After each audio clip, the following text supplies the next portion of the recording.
Shalom, Kohala, Yahweh Bashem Nawashai, Bashem Bakakwadash. Double honors unto the apostles and the elders. Salutations to all my fellow laborers doing this work in truth and sincerity, risking their lives and their freedom to do so now more so than ever. To the scattered elect that are scattered around the four corners of the earth that be like unto the speckled bird, the Israelite foreigners. And to the Akwath that are listening and learning, to you I say Shalom. This is your brother Malcolm from the branch of the Great Millstone here in Chicago, coming at you with another lesson in truth. And I'm going to profile a video that was put up by Street TV. This video, I woke up to this video, was sent to me by one of the younger brothers in the camp, the brother Tazawar. I watched the video probably about 10 times already. I put it in orders, in the orders room, in the group me, for our camp group me, for all the brothers to watch it and to share it and to save it, download it. Because this is one of those videos that would eventually disappear off the YouTube for sure. I even sent it to some of the heads up top, out in New York and in Connecticut. And I'm also gonna read from the book Christopher Columbus and the participation of the Jews Christopher Columbus and the participation of the Jews in the Spanish and Portuguese discoveries by Mayor K. Serling. I'm gonna read pages 95 to 99, and that because that section of the book is called Indians and Israelites. So these heathens and these Edomites have always known who we are. This has been one of the world's biggest kept secrets, is that the Negro, Latino, Native Americans are indeed the bloodline Israelites that's spoken of in the Bible, and not the Jewish people.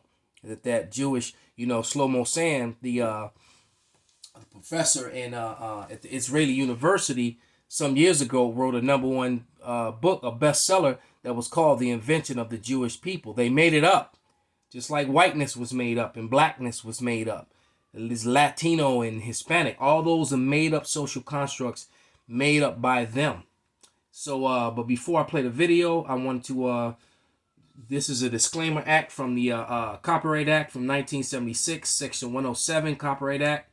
Allowance is made for fair use for purpose such as criticism, comment, news reporting, teaching, scholarship, education, and research. Fair use is permitted by copyright statute that might otherwise be infringing. So I just wanted to do that first, and then let's go to this video where this I think his name is Danny.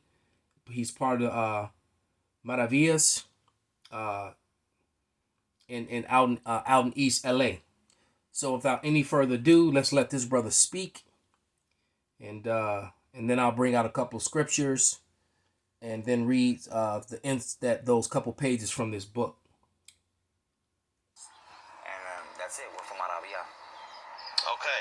And you mentioned the indigenous language of was it the Aztecs or the Mayans? Both of them. Both of them. You said it was connected to an old Hebrew, Ancient Paleo-Hebrew. So does that mean that language that was indigenous to what Mexico and Central America is today was a Semitic language? Yeah. So what the schools teach you is an indoctrination. You get inducted into this indoctrination of what they want to call you, or what they tell you that you are.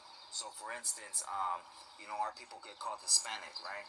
So Hispanic, not knowing what that term means, we call each other Hispanics, but that was under the Spaniard captivity. When the Spaniards came in 1492 and, raped, robbed, and pillaged, the people of Mexico,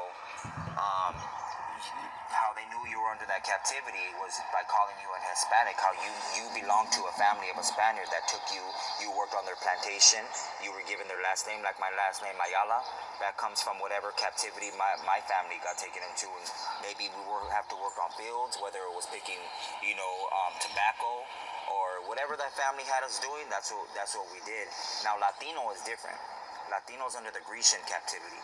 That's if you were Latino, or how they differentiated the both of them is Latino actually meant that your bloodline dated back to a Grecian or a Greek, and people that are from down south, Guatemala, El Salvador, just South America, they're not Latino.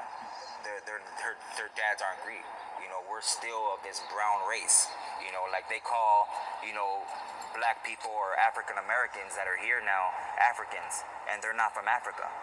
They actually just got taken into captivity in Africa while fleeing Israel. Africans are Hamites. They're from the tribe of Ham. So they're just a different people, and that's why people in Africa don't accept the blacks that are here, the so-called blacks that are here in America, because they say those aren't our people, you know. And history, they won't teach you. In my era, they taught us a little bit of Aztecs and Mayas and Incas, just a little bit, but they never tell you how our people got here. They never tell you. We came from somewhere. They'll never tell you, how we read the stars. We used a thing called cenotes, which were these ponds, reflection ponds, to read the stars. While Columbus was looking up at the stars, trying to read them, trying to find these holy people that had a blessed land that was promised to them, full of riches and rich soil and all this and that. He was looking up at the stars, and he didn't know how to use geometry using the reflection ponds, and that's how we got here. Our real name is not Aztec; it's Issachar. That's our real name. They gave us the name Aztec because it means people of time, because we kept time in numbers. So we can stop it right there. So they know that they're the tribe of Issachar. All right, and a couple quick scriptures. This is Jeremiah 50 and 33, which, I used to bring out this scripture so much that if you Googled it, my face popped up. And it might still do it. But nevertheless, this is Salakia.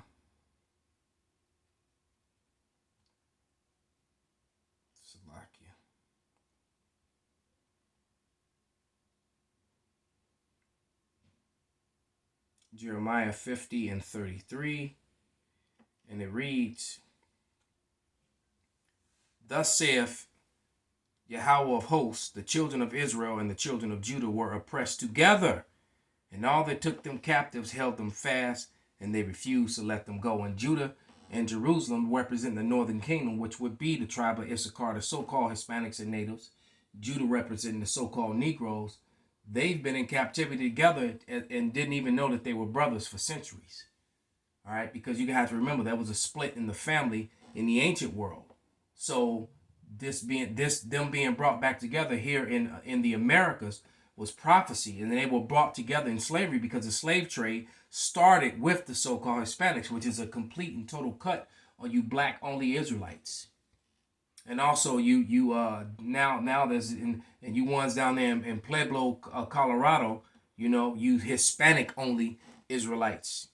And just to clear up what the brother said, the Latinos with the Grecians and the Greeks and the Spaniards who are all Edomites. That is the true nationality of the so-called white man, the white race, and that is something the so-called white race, and that is what they've been trying to hide for hundreds and hundreds of years. All right, so let me grab this book now. Let me go to page 99. And I read this the other day. Actually 95. And on this page, I got a lot of notes. And I got 17 different sources that basically back up everything that we just spoke about. But I'll read those 17 sources again on another date at another time. But here you go. This is Indians and Israelites, page 95 from the book that I showed you in the beginning. Luis de Torres. Now remember, Cristobal Colon, who the world ignorantly refers to as Christopher Columbus, was a Spanish convert Jew. All right, and he came over here with 5 Hebrew interpreters. So why would he go looking for India if he came with 5 Hebrew interpreters? So you can begin to see the lies starting. Once you tell one lie, you got to tell others. Hence the name why they were referred to as Indians. In history, wrote that to avoid calling them Issachar, Zebulun, Asher, Gad, Reuben, etc. To avoid calling them that, they just called them Indians. All right. But Luis de Torres, the first European who discovered the use of tobacco. See, he mentioned tobacco slavery. All right. Was also the first person of the Jewish stock who settled in Cuba. He won favor of the ruler of the Kaki. I think that means a chief. All right. and received from him presents, not merely lands, but also slaves, 5 adults and a child. The king and queen of Spain granted him a yearly allowance of 8,645 maravedis. I guess that was Spanish money back then. And he died in the newly discovered land. All right. Columbus found natives who had their own kakis and their own language and traditions, but they didn't tell you that that language was a Semitic language, which was actually connected to the ancient Paleo-Hebrew. They left that part out when they wrote this book. Because this book was written by a convert Jew, Mayor K. Serling. All right, so he knew that these people were the real Israelites, the real people of the Lord. All right, to what race did these Aborigines in Americas belong? Several writers have asserted and have displayed much learning in attempting to prove that the Aborigines were descendants of the Jews. All right, and it says, this result was reached already in the 16th century by Spanish clergyman Rodman, Rodman is one of my sources. His arguments were derived from an unpublished manuscript which he discovered in the library in San Pablo in Seville, Matosinhos, and possessed the manuscripts of Luis Lopez, and learned Bishop of Quito was convinced that the Peruvians were of the Jewish origin. All right, they were the Israelite origin. See, they keep using that word Jewish. Jewish are basically the Edomites who converted to Judaism. All right. It says the view of Rodman and Gregorio Garcia, the Aboriginals of America were descendants of Jews. All right, was maintained with many arguments in the same year, 1650, independently by Englishman Thorogood, he's also one of my sources, and by Portuguese Jew Manasseh ben Israel, the renowned rabbi of Amsterdam, who induced Cromwell to allow the Jews to return to England. Seeing Cromwell was the one who got rid of all the Israelites out of Ireland, Scotland, and Britain, out of England. Okay, remember that. A Portuguese Moreno. Now, Moreno, when you look up the definition of Moreno, it tells you there's a Negro, a Jew, or a Moor, because those cryptos Jews, those Moriscos, all right, which many of them were race traders because they actually helped oppress and take their own people into captivity, working with Esau, Edom. Many and a lot of them will refer to themselves as Moorish today. All right, it says, the Portuguese Moreno of Villafort, who strange to say, also called himself Montesinos, and afterwards assumed the name of Aaron Levi, informed Manasseh that he had mingled in South America with Jews of the 10 tribes. See? And so, and where will we find that out? In the Apocrypha. All right?